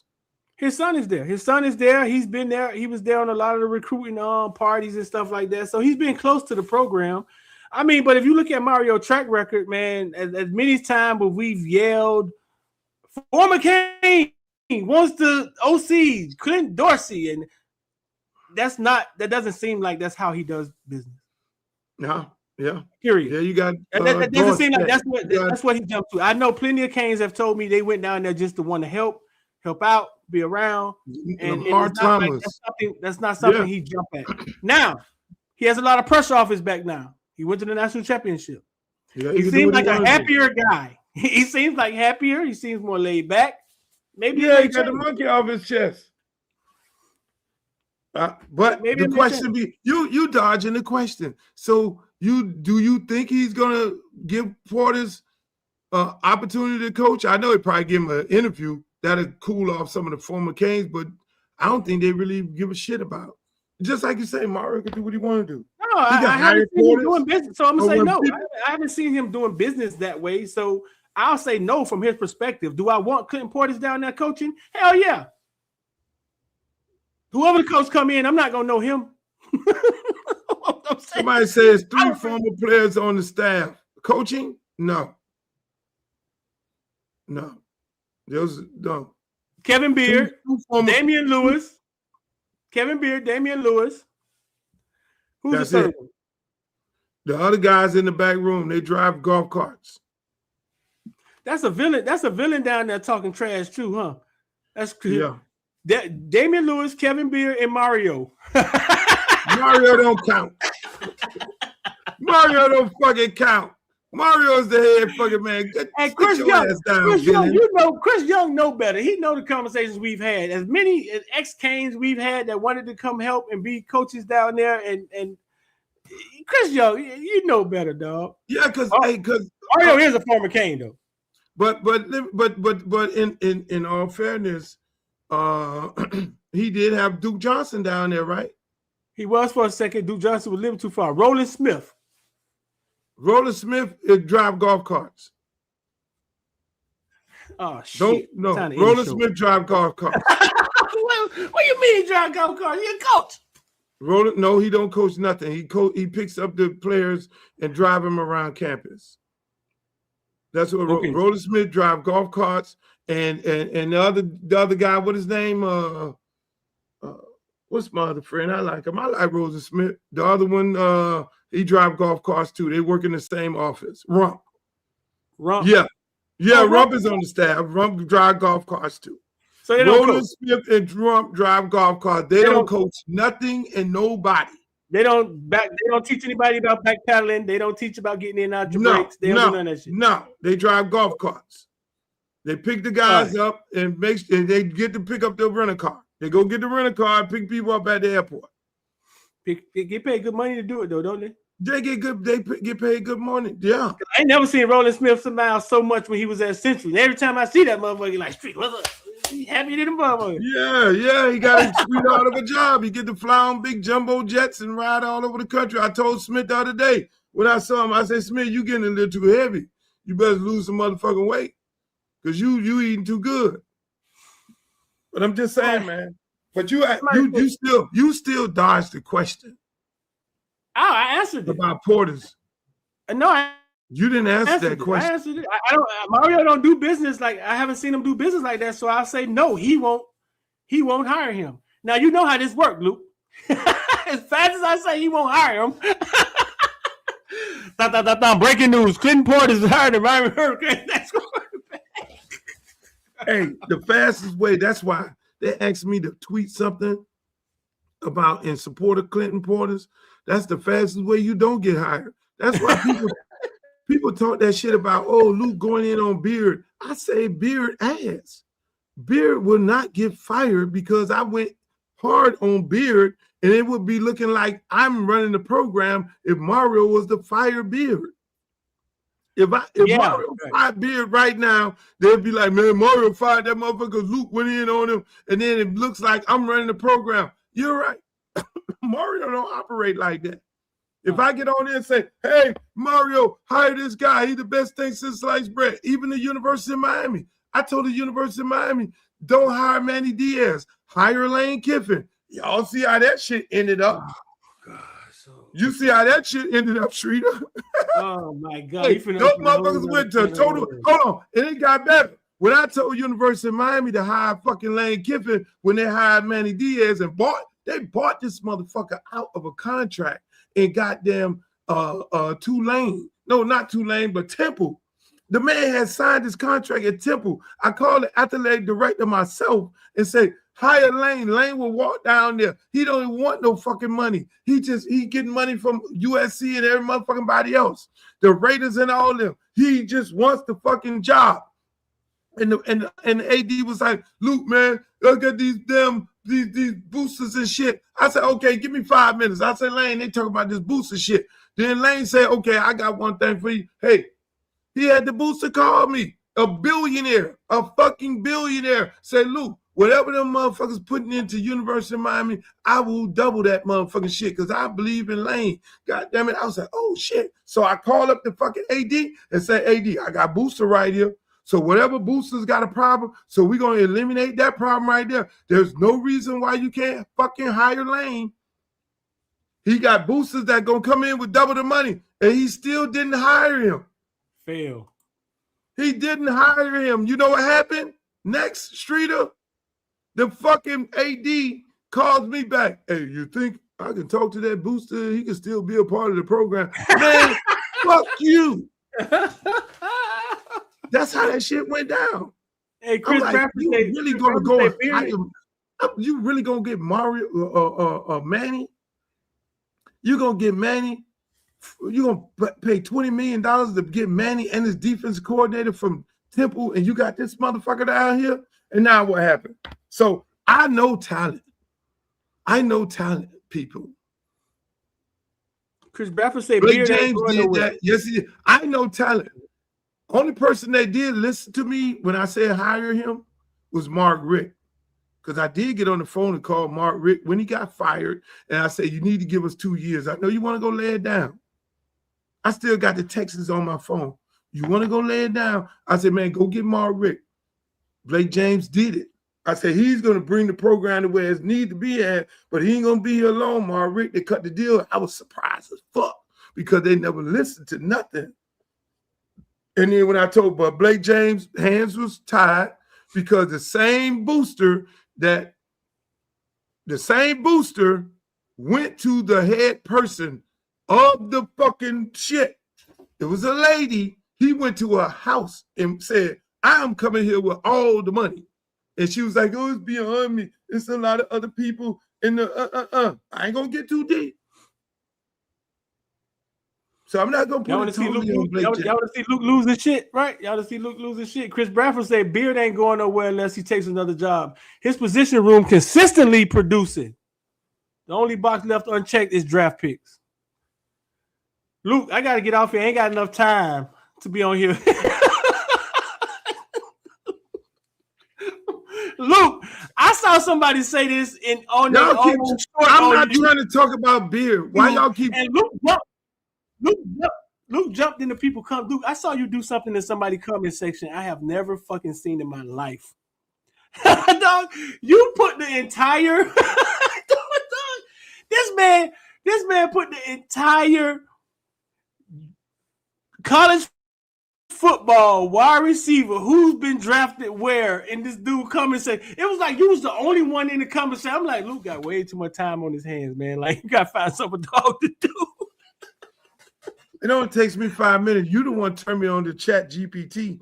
The dude only had like 2,000 followers. I'm like, why is Luke even in here? Get out of here, dog. Like, that motherfucker, William Joseph sends me every negative thing that's said about me. I don't care where a bitch got. And I had to tell William Joseph, is it like a thing that you keep sending me negative shit?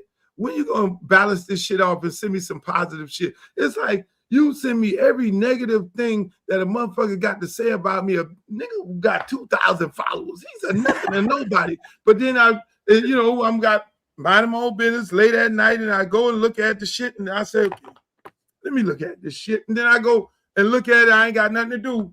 I'm done with work, and I see this shit. Okay, let me. Oh, you ain't even calling my name, but I'm gonna get into this. I'm gonna blast your ass because at the end of the day, numbers don't lie. People do. And so I made a decision because I really genuinely like Beard. I like him as a person. I don't like what he said to my guy and about the school that I was coaching. You have to move on. But then when you look at the body of work, everybody moves on. Ray going over here and he's happy and everybody is happy. And now the question becomes, okay, all right. So what are you doing? The rules. It's recruiting. Here's my rules. Recruiting, developing, retaining, and get drafted. So of those 4 things, and you got to check the box. How do you check the box in evaluating your coach? All right. Recruiting. There's everybody homework. All right, there's everybody homework. Y'all put it in the chat. Come on, you fuckers in the chat. Come on, everybody in the chat. Any college coach will tell you this. The 4 rules is recruiting, developing, retaining, and people getting drafted. Now, you do the fucking work. That's the standards that I stand on. That's the standards that every college coach stands on. So now y'all can make some shit up if you want to. Recruiting, bingo. I'm with you on that. Recruiting. In order for you to develop, you got to retain. Look at this motherfucker say. Retaining. In order for you, so you can recruit, yes, recruiting, yes. Develop. In order for you to know the fruits of your label, they got to get drafted. That tells you whether they get developed, correct? Draft picks incomplete. And so Streeter, I be standing to get corrected, right? So this is what I do. I said, well, Luke, you might be doing a disservice. You might be being a little too hard, right? And a little too harsh. So go do some homework on your little spare time, Luther. Okay, so I went and did some homework, Streeter, and this is what I did, right? I said, you know what? Let me go and look and see what some of these other schools did. Let me go see how many people LSU got drafted, right? And I looked at a stat about retaining JoJo gone, Ray gone, Nakar gone, Robinson gone, Washington gone, Horton gone, Young gone. What you looking at, Streeter? That's not retaining. So you can't even figure out whether or not that's being developed. So I went in again, not me. When people, I just go to Kevin Beard's credit, Luke. To Kevin Beard's credit.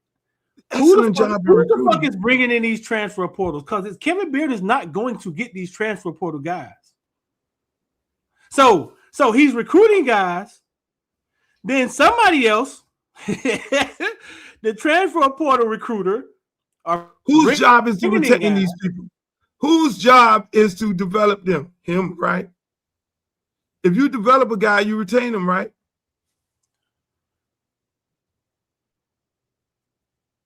Right? No. I don't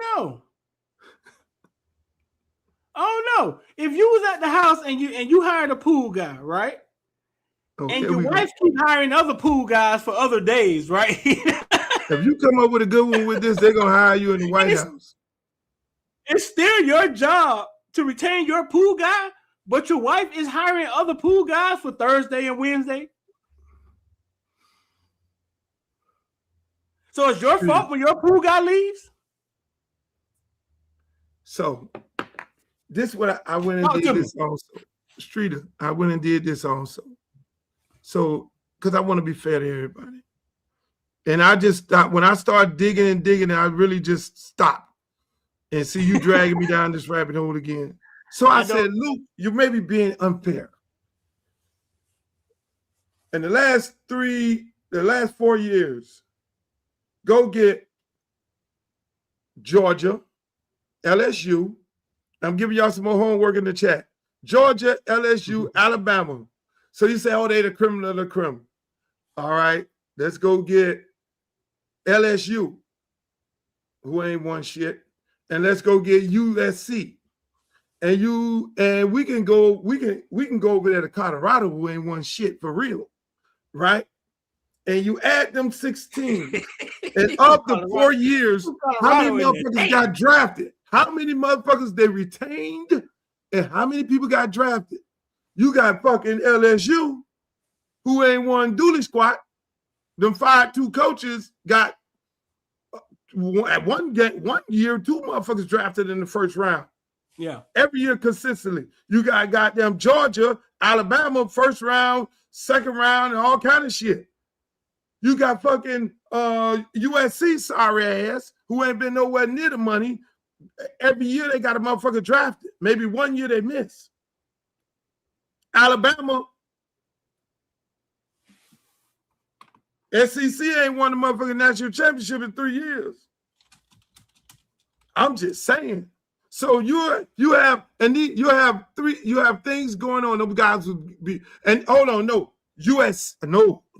Ohio State. Ohio State got 2 motherfuckers drafted in 1 year. So you had to be able to recruit, you had to be able to develop and retain. In order for you to be a great coach, you're developing. I'm retaining you. You love me. You're not getting ready to leave me because we're developing. I'm getting you better. And then once I develop you, and I'm developing and retaining works together. We're working on a mission to go in somewhere. You believe in me. You know I ain't on no sucker shit. And then now I retained you, and I ain't got to go get no whole bunch of wholesale group of niggas every year in my room because I'm developing my guys in my room, and them dudes get drafted, and that goes on my resume. That's how I work. I'm just saying. To Beard's defense, I think things. We're not fighting Beard. I think things have changed a little bit, Luke. I think money has changed things. I think the transfer portal has changed. Why didn't change for all those teams I just told you? They're putting people in the league. Yeah, because they retained. But if you were to examine their roster, I'm sure they got some of the same transfer portal issues. You know what I'm saying? No, they don't. I did examine it. All the motherfuckers who got drafted, Streeter, them motherfuckers there was recruited there, and them motherfuckers there got developed, them motherfuckers got retained, and then they got drafted. And well, now we doing something different here, man. We doing something different here. It's the quarterback position. We doing something different too, Luke. No. Georgia and all them, they go get quarterbacks too. Everybody go get quarterbacks. That list. Georgia went what they got this year. Streeter. Ohio State went what they got. And you see where that ended up at. Ass whooping by Miami. hey, Streeter. Of that group, I told you about. Of that group, of all them people who left here, I'm gonna tell you like this: all those guys who left, I would say 70% of them gonna get drafted. Of the guys that left, the ones that I called off, that left Miami. Yes, 70% of them gonna get drafted. Horton, Chance Robinson, Nye Carr, George Josiah Trader, Ray, JoJo. 70% of them are going to get drafted. 30% no. Whoever falls into the 30%, 70% of them boys gonna get drafted. And we're not getting guys drafted. That's kind of weird. I mean, it's just kind of weird. I ain't doing this, people. This man asking me this shit. This not a Bash Beard moment. I love Beard. Maybe me and Bill to have a cocktail. You know, I might have to slap him up a little bit, but I'm just saying, you look at that list. The list of motherfuckers left here, that don't supposed to happen. You think you don't see no motherfucker leaving no goddamn Ohio State like that? They all got people leaving. Not no draftable motherfuckers. Not no draftable motherfuckers. Well, you know you leave Ohio in the State. top 3 rounds. No. I said draft, Chris. Don't do that, Chris. Don't do that, Chris. I said drafted. There's 7 rounds, Chris. We haven't had a bitch get drafted in 7 rounds in 2 years, 3 years, and maybe 5 years, Chris. Sam Brown didn't get drafted? No, fuck no. No? Put my You sure about glasses that? back on. You sure Put my about that? glasses back on for that shit. Hey, listen, man. Sam Brown thank you, Chris. Undrafted. Chris telling the truth No. down there. Sam Brown didn't get drafted. He did. Nobody got Streeter. Let me ask you this. What's up? If your running back room playing out of control and you don't have to go get no running backs, if your O-line, your O-line room is playing out of control, you don't have to go get no O-lineman. If your D-line is developed and playing out of control and you retain them, you don't have to go get no wholesale change of D-lineman. If your DB's playing out of control and you don't have to go get them, that says that you recruited right and you're developing right and you're retaining, correct? We had to go get a bunch of DBs because the DBs we had sucked. We're bad. They were ass. And we went and got some DBs, right? The D-line, we had to go get no whole bunch of motherfucking D-linemen because Jason Taylor developed the shit out of them motherfuckers. We had to go get no linebackers because the previous linebacker coaches that we had did a good job, but we recruited the right guys and we retained them. The only department on this team where we had to go get 70% of new players, and the players that we bring in, they become number 1 receivers or number 2 receivers. It is the receiver position. You think that's what's happening? The numbers don't lie. You got a baby that came out of high school and became your number 1 receiver. Your number 2 receiver came out of the portal. Your number 3 receiver came out of the portal. The previous year, your number 2 receiver came out of the portal. Right. And he dropped everything that motherfucker moved. And then they start throwing it to George. But you can't. But you can't. You can't give him credit for not. And we didn't use and did not give him credit. And did not give him credit for Malachi. I mean, he arguably has the best player on the team in his room. So if you're not gonna give him credit, then you got to give him credit. Okay, for getting one on the field. When you got 4 guys. Look at the stats. I don't know. I honestly, personally, I don't think that's what's happening in that room. That's what's going on. What you just explained exactly is what's going on. But honestly, I think the philosophy is changing. It's just like I don't think it's the fact that none of those quarterbacks on the team can't be thrust out there into action. I think their philosophy is that we're gonna go get an old quarterback. This shit is working for us, and we're gonna get him to throw to some older wide receivers. And that's that. Did you develop Josiah? Did you develop did you develop these guys? I don't even know if they had a chance. Streeter, receivers, Malachi Tony, 169 yards, 169 receptions, 1,200 yards, longest 81 yards. Second guy, Marion, 57 receptions, 700 yards. That's your transfer portal guys. That's your transfer portal guys. I know. That's what we decided to start. Daniels, 50 receptions, 500 yards, longest 47. You take the 47 off the 500, that motherfucker in the 400s. That's your third. That's your transfer portal guys. The transfer. Thank you. So whose decision is that? Thank you. I honestly believe you swap Josh Moore Hold on, did and he get Josiah worse? Trader. Give me a minute now. I believe if you swap Josh Moore, Josiah Trader with Marion and CJ, Josh Moore, Josiah produces more. Why that decision is being made, I don't know. I don't know. You down there asking questions, not me. I'm the bad guy on the side. I'm the guy who they want to. When I do bring these things up, then everybody want to say, "Oh, you just mad because Ray ain't playing." No, I am University of Miami first. I never told Ray to go there. No, it was If never Ray about Ray, Ray. any one of The my people players who say that, not that's a playing, quick and it's say. about the program. It was never about Ray. People who say that, that's just quick. But that was the excuse. They didn't want to know the story behind it. Exactly. They couldn't handle the truth. Yeah. And so these fuckers get on here. Look at that. I'm talking about all receivers. Your next best receiver has 748 yards as long as reception was 61 yards. You take the 61 off of that. That man in the 600s. That man, boss.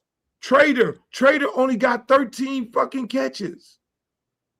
Chris Bradford say, nah, y'all talking about two freshmen and a true sophomore with only one star under his belt. Chris Bradford, we come from a place where we have fucking football players, okay? Give a fuck about Malachi Tony was 17 years old. Those two guys would have outplayed the two guys that we started. I think we started the two guys because of experience. Marion had one catch for 6 yards in the national championship, Chris Bradford. We're talking about football players, Chris Bradford. Shit ain't got no age on it. Malachi Tony didn't have an age. He was 17 years old when he got there. No age. We're talking about dudes that play football, homie. I don't know where you from, Chris Bradford, but we're talking about football players, bro. Where the fuck you from, Chris Bradford? But we're talking about football players, okay?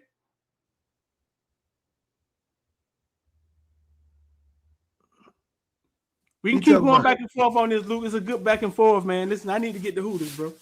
Hey, look, Streeter. Hey, I need to promote. I got something to promote before I get out of here, though. So let me know when we getting out of here. Go ahead, promote what you gonna promote. What you about to say, dog? Streeter. We was not supposed to go down this rabbit hole. You and it's on tape. The villains are in here. They see that I did not say none of that shit. Hold on. That's me. Listen, that's me. Listen, me and my lady creating content now. It's called K Street on Footballville. We're gonna get on everything, but y'all come follow us on Footballville on Facebook, man. Look, we out here doing we out here doing some funny stuff, man. Y'all come follow us. Information every woman should know. So I just found out that universal sign. You did good. You got a nice looking lady. Ladies, I have some I information that every woman should know. So I just found out that this is the universal sign of abuse. So whenever you're in a situation where you might be being abused and you need to let somebody know, remember you can. Ladies, I have some information that everyone. Come follow us on K Street. Man. You know what I'm saying? We're on Facebook right now, so come follow us. That's it right there if you really look at it, man. Hey man, make sure y'all follow my man K Street. Y'all go follow him over there. Hey, look here, man. I should have did this when you start talking about wide receivers. Man, listen, I wanted you to talk about how do you get talent on the field, and the answer is creativity. You said it. And our guy may not be as creative as he should be. Personnel-wise, period. It seems like he does things where the personnel sometimes doesn't add up with what we're trying to accomplish. Period. They fall square on the offensive coordinator. I totally blame the offensive coordinator. Hey. But then again, you know, this is a brand new year, and hopefully, just like you say, you're bringing all these bodies in, and it's only one football. And if you brought in a little white guy, slot guy, I shouldn't say white guy, he's a football player. Brought in a little slot guy. The quarterback brought his Louis with him. We already know he's gonna get the ball to his homeboy.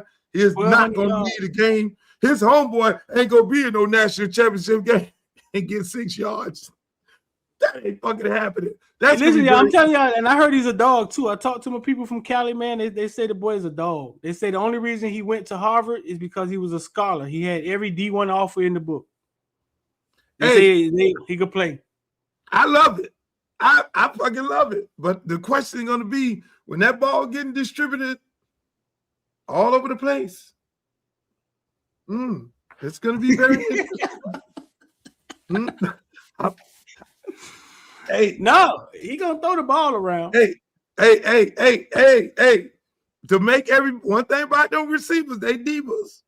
And Mr. Dawson at Dawson Creek over there, the Charlie Kirk friend, I'm gonna sit here. Luther Campbell, the Jamaican. I'm gonna sit here and look at the bloody thing with my rice and peas, one here and peas and rice over there with some crack coke. That's what I'm gonna do. Hey, Street.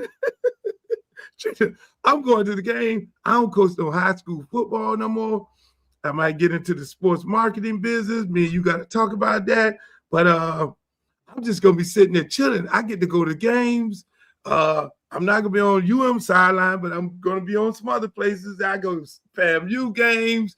Hey, this is gonna be the first time in 22 fucking years that I can roll around the country and go see all my kids play. Like one of my boys get ready to play. Huh? You see the video I sent you with the STA guy saying that he wants somebody to come take over his program. He think ECU is already did it. You saw what I sent you? No, I didn't see it.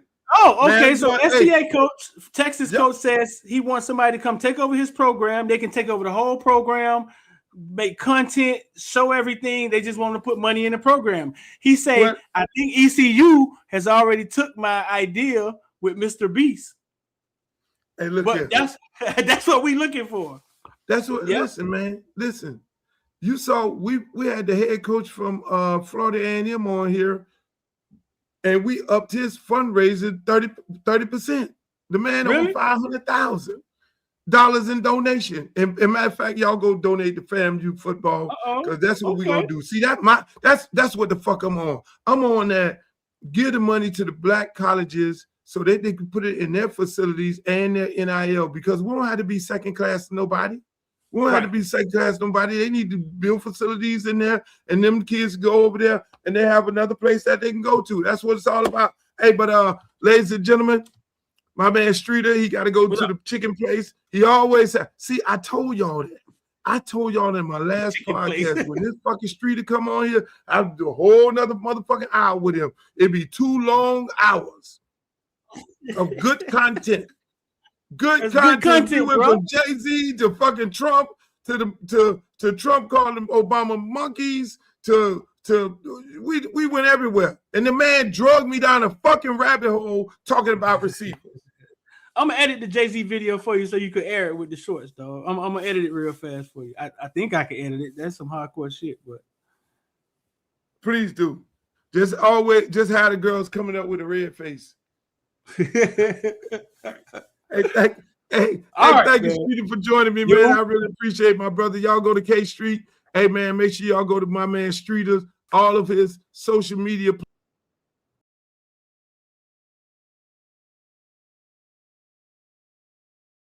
Righty, I'm sorry. Where the fuck did I go? I killed my own self.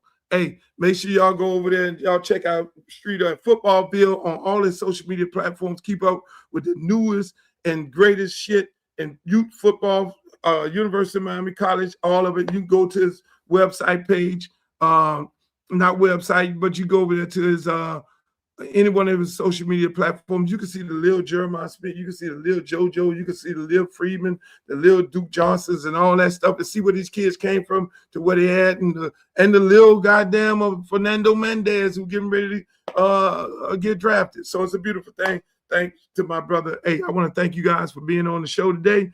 Hey, we had a good time as usual. The Uncle Luke Show, and it's about you. It's about you. I love the engagement that we had with all the people in the chat today, which is a beautiful thing. We got to do a lot more of that. You know, again, we're on Monday, Wednesday, and Fridays, 5 p.m. We live. We just ran clean over. We started taping early. I thought I'd be over and then it'd be a rebroadcast. We rebroadcast the show on a consistent basis throughout the day and the night because we know most of the people, a lot of people, you know, weren't able to see the show. So we kind of rebroadcast it. But if you need to see any broadcast of any of our shows that we do here on Uncle Luke Podcast, you can always go to my YouTube channel, Uncle Luke TV, and there's a whole bunch of other shit on there that you can see, some shows and things like that, videos and all that. But if you want to see any one of the shows that we did of our podcast, go over there. Make sure you like, share, and subscribe. Go to Uncle Luke YouTube, Uncle Luke TV at YouTube, and be a member. You know, we're gonna start doing some private events for people where it's only the subscribers, you know, and that's what we're gonna do. And so again, thank you. Make sure y'all have a great weekend. I got New England Patriots because one of my former players, Carlton Davis, is playing over there at New England. So I am supporting Carlton Davis to win the fucking Super Bowl, bring that ring back home, and that's what I want to see. So I mean, for the most part, I just want to thank you guys. This cold ass fucking weather. And shouts out to the people who gave me this.